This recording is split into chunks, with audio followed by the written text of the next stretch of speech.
ایک تو یہ عبادت، دوسری عبادت ہے مالی. اس کے لیے اللہ نے ارشاد فرمایا وَمِمَّا رَزَقْنَاهُمْ يُنْفِقُونَ، اور کچھ اس میں سے جو ہم نے ان کو روزی دی خرچ کرتے ہیں. کچھ وَمِن مَا من تبیل دیا ہے، بعض کچھ کھانے سے خرچ کرتے ہیں. ہم نے جو ان کو روزی دی ہے اس میں سے خرچ کرتے ہیں. ہم نے جو ان میں سے روزی دی ہے یہ قضیہ قیاساتھا معاہا ہے، یعنی یہ جو زکوٰۃ کا حکم ہے اس کے دماغوں پر ذہنوں پر قابل قبول بنانے کے لیے اور آسان کرنے کے لیے مما رزقناہم بڑھایا ہے.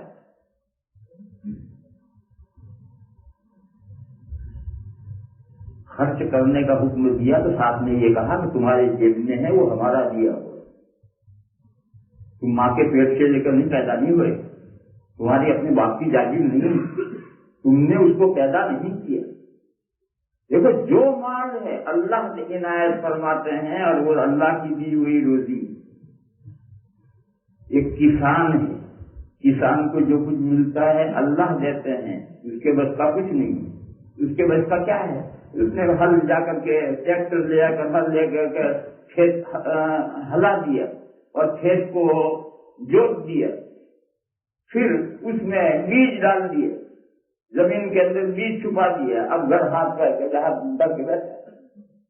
اب وہ ناتواں دانا جو اندر چھپ گیا ہے مٹی میں، اس میں روئی دگی کی صلاحیت پیدا کرنا اور اس کو اگانا، اور پھر وہ اگتا ہے تو کتنی نازک کونپل ہے جو اپنے اوپر ایک بالشت زمین کو پاڑ کر وہ کونپل باہر نکلتی ہے. یہ اللہ ہی کی قدرت ہے، کسان کے بس کا کچھ نہیں. کسان نے تو اپنا محنت کر لی، بیج ڈال دیا، بیٹھا ہے. اگر اللہ نہیں اگائیں گے تو کہاں سے کیا ملے گا؟ پھر وہ نازک سی کونپل اگتی ہے، پھر وہ کسان پانی دیتا ہے، اس کی خدمت کرتا ہے، اسے بڑھاتے جاتے ہیں، اللہ بڑھاتے جاتے ہیں. پھر جب وہ پودا ایک حد تک پہنچتا ہے تو اب اس میں سے بال نکلتی ہے. وہ بال اللہ نکالتے ہیں، کسان کے بس کا کچھ نہیں. اس کا کام سینچائی کرنا ہے اور گھاس بڑھ رہی، اس میں بال نہ نکلے تو کسان کہاں سے بال نکالے گا؟ پھر بال نکل آئی، اس بال میں دانا پیدا کرنا یہ بھی اللہ کا کام ہے. کوئی بال نکلنے سے ضروری نہیں کہ اس میں دانا پیدا ہو جائے. بہت سی بالیں خالی نہیں رہ جاتی، اس میں کچھ بھی نہیں ہوتا.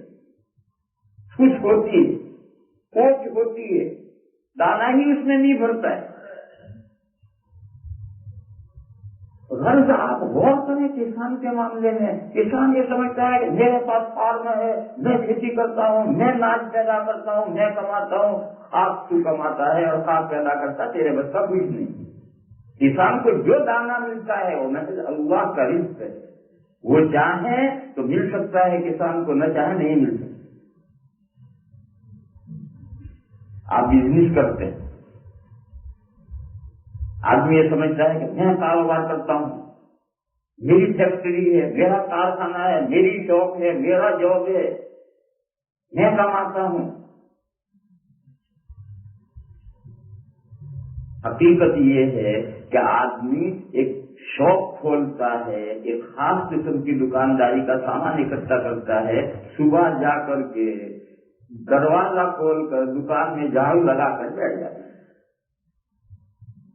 کوئی گاہک آئے گا جبھی تو بکری ہوگی. گاہک کون بھیجتا ہے؟ گاہک وہی بھیجتے ہیں. شاپنگ سینٹر ہوتا ہے، یہاں پہ شاپنگ سینٹر کا مطلب اگر مارکیٹ ہوتی ہے، ہمارے یہاں مارکیٹ ہوتی ہے، مثلا کتابوں کی مارکیٹ ہے تو ساری دکانیں کتابوں. کپڑے کی دکان ہے تو ساری دکانیں کپڑوں کی. یہاں معلوم نہیں کیا صورت ہے، مجھے نہیں معلوم.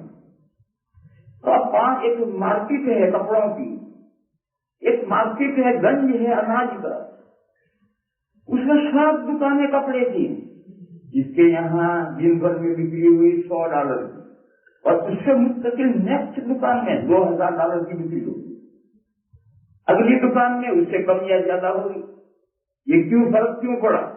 اس کے گاہک کم آئے، اس کے گاہک زیادہ آئے، گاہک کس نے بھیجے، اس کے یہاں کم کیوں آئے، اس کے یہاں گاہک زیادہ کیوں آئے؟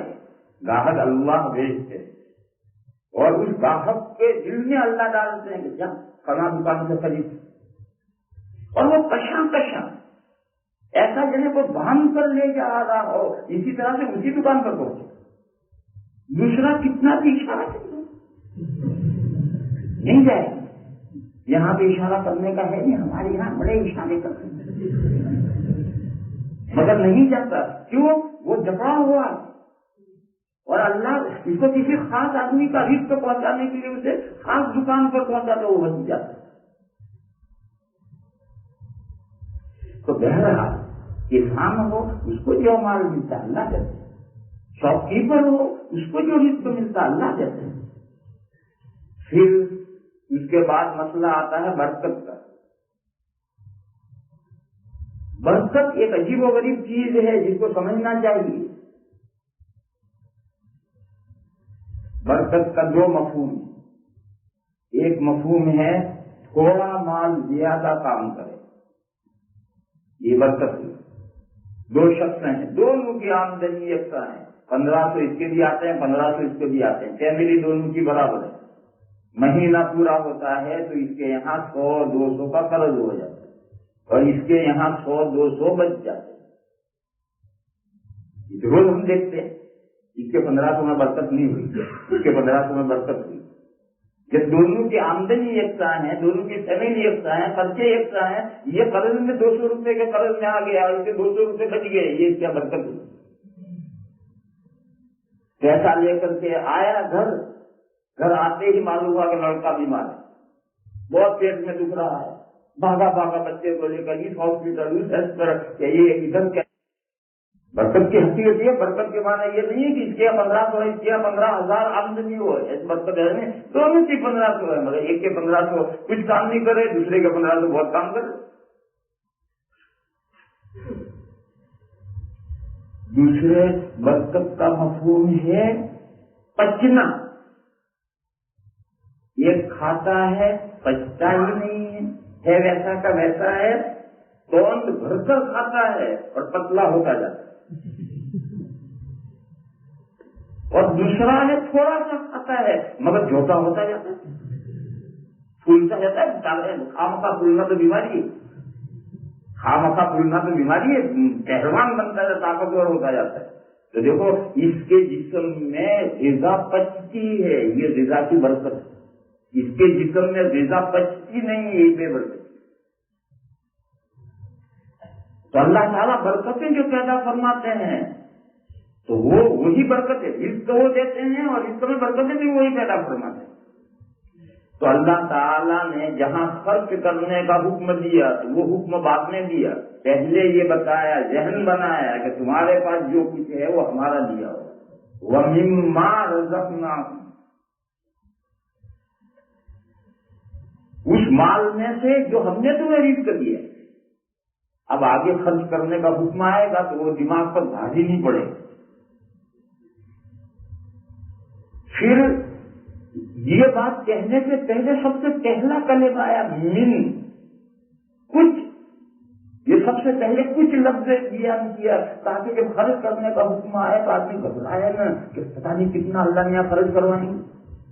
اس لیے پہلا ہی لفظ ہے کچھ، تاکہ آگے جب حکم آئے تو وہ حکم ذہن کے لیے بوجھ نہ بنے. صدقے جاؤ اللہ کے کرم کے، ان کی مہربانیوں کے، کہ وہ ہمیں اب ہمارے فائدے کے لیے حکم دیتے ہیں اور اس حکم کو کتنا قابل قبول بنا کر بیان کرتے ہیں. فرماتے ہیں کچھ اس میں سے جو ہم نے انہیں روزی دی خرچ کرتے ہیں. یہ جو خرچ کرنا ہے یہ عام ہے، زکات سے لے کر کے نقلی خیرات جو ہے یہ سب کو آیت کریمہ عام ہے. پھر اس کی تفصیلات قرآن و حدیث میں ہے. خرچ کرنے کی قسمیں بنائی گئی ہیں کہ ایک خرچ کرنا یہ ہے، دوسرا خرچ کرنا یہ ہے، تیسرا خرچ کرنا یہ ہے. سب کی کیٹیگریاں بنائی ہیں، ان کے درجے بنائے ہیں، ان کے احکام متعین کیے گئے ہیں. جو پہلا خرچ کرنا ہے کمپلسری اور فرض ہے وہ زکوٰۃ کہلاتی ہے، اور وہ چند شرائط کے ساتھ 2.5% ہے۔ اب 100 میں سے 2.5 تو کچھ ہی ہو، اس کی کچھ شرائط ہیں، کچھ پابندیاں ہیں، جب وہ سہولتیں ہو جائیں گی تب وہ 2.5% دینا ہے۔ یہ اللہ کا حق ہے، اس کو کچھ لوگوں کے ذہنوں میں ایک اشکال ہے، اس کو حل کرتے چلو۔ حکومتیں جو ٹیکسز لیتی ہیں ان سے زکوٰۃ کو کچھ لینا دینا نہیں۔ آپ جو حکومتوں کے ٹیکس ہیں وہ بھر دیجئے، پھر اس کے بعد میں جو آپ کے پاس مال بچے، اور وہ بھی سال گزرنے کے بعد ایک معین تاریخ میں آپ کے پاس جو ہے اس کا 2.5% ہے۔ کچھ لوگوں کے ذہنوں میں یہ ہے کہ حکومت پول ٹیکس لیتی ہے اور ٹول ٹیکس لیتی ہے اور فلاں ٹیکس لیتی، پتہ نہیں کیا کیا ٹیکس، مجھے تو نام دیا کتنے تو ٹیکس حکومتوں نے لے لی، اب زکوٰۃ قائمے سے ادا کرے۔ یہ کچھ لوگوں کے ذہنوں میں ہے، اس کو سمجھو اچھی طرح سے۔ یہ تو مصارف ہیں، آپ جو مہینے بھر میں جاب کر کے کما کر لاتے ہیں تو آپ کی تنخواہ میں سے کچھ تو بڑا بھائی لے گئے، بڑا بھائی یعنی گورنمنٹ، وہ تو جہاں سے آپ کو تنخواہ ملی وہیں سے کہا لاؤ بھائی، چھوٹے بھائی سے کہا میرا حصہ لو، وہ تو ٹیکس بڑا بھائی لے گئے۔ جب وہ باقی آپ جیب میں رکھ کر آئے تو گھر سب سے پہلے وائف نے نکالا باقی آپ میرا خرچہ لاؤ، پھر بچے اللہ نے دیے ہیں ان بچوں نے مطالبہ کیا ہمارا خرچہ لاؤ، وغیرہ وغیرہ، معلوم نہیں کتنے خرچے آتے ہیں۔ تو اب اگر آپ یہ کہیں کہ ہم جو کما کر لاتے ہیں بیوی پر خرچ کرنا پڑتا ہے، بچوں پر خرچ کرنا پڑتا ہے، پھر اللہ نے کی زکوٰۃ کیسی، تو یہ تو غلط ہے، یہ تو نفقے ہیں۔ جیسے یہ نفقے ہیں، حکومت کا جو ٹیکس ہے وہ بھی نفقہ ہے، وہ بڑے بھائی نے لے لیا ہے، اور پھر یہ سارے نفقے کر ڈالو، اور کرنے کے بعد جو تمہارے پاس بچے، اور بچنے کے بعد بھی 1 سال تک رہے، تب اس میں سے 2.5% مانگتے ہیں۔ تو یہ ذہن سے ہٹاؤ کہ ٹیکس جب گورنمنٹ لیتی تو زکوٰۃ کیسی، یہ ٹیکس تو نفقے اور خرچے ہیں، ایکسپینسز ہیں، کیا کہتے ہیں ایکسپینسز کہتے ہیں، جیسا بیوی کا خرچہ ہے، جیسا بچوں کا خرچہ ہے، جیسا گھر مہمان آ جاتے ہیں ان کا خرچہ ہے، وغیرہ وغیرہ، سب زندگی میں خرچہ، خود اپنی ذات پر خرچ کرنا پڑتا ہے۔ یہ سب خرچ جو ہیں یہ ان خرچوں کی طرح سے حکومت کے ٹیکس بھی ایک خرچہ ہے۔ ان خرچوں میں آپ کا مال ختم ہو گیا کوئی زکوٰۃ نہیں، ان خرچوں میں خرچ کرنے کا بچا تو بچا، فوراً بچا ہوا کہ اللہ نہیں مانگتی ہے۔ 1 سال تک جتنا تمہارے پاس رہے، 1 سال کے دوران جو خرچ ہو گیا گیا، سال پورا ہوا، اب بولو کتنا ہے، جتنا ہے اس کا 2.5%۔ یہ ہے زکوٰۃ کی حقیقت۔ لہذا یہ جو ٹیکسوں سے بعض لوگوں کے ذہنوں میں اشکال پڑا ہوتا ہے وہ اشکال دماغ سے ہٹا دینا چاہیے، وہ تو من جملے مصارف میں سے ایک خرچہ ہے، جیسے دوسرے خرچے اس کے ایکسپٹ نہیں کیے جاتے ایسے یہ بھی نہیں کیے۔ پھر بچے بھی ایک اچھی خاصی مال کی مقدار، تھوڑا بہت تو ہر ایک کے پاس ہوتا ہے، اس سے اللہ نے نہیں مانگتی، بچے مال کی اچھی خاصی مقدار۔ اس تعلق سے انسانوں کی 5 قسمیں ہیں، یہ اصل مضمون سمجھنے کا ہے۔ دنیا میں 5 قسم کے انسان ہیں۔ ایک ہے مالدار، مال رکھنے والا۔ مال رکھنے والا وہ ہے جو نصاب نامی کا مالک ہے۔ نصاب کے معنی مقدار، ایک خاص مقدار جو شریعت نے مقرر کی ہے، اور وہ مقدار بھی ایسی ہو بڑھنے والی ہو، نامی معنی بڑھنے والی، مال نامی کے نصاب کا مالک۔ مال نامی 4 ہیں، انہی 4 سے نصاب بنے گا، سونا، چاندی،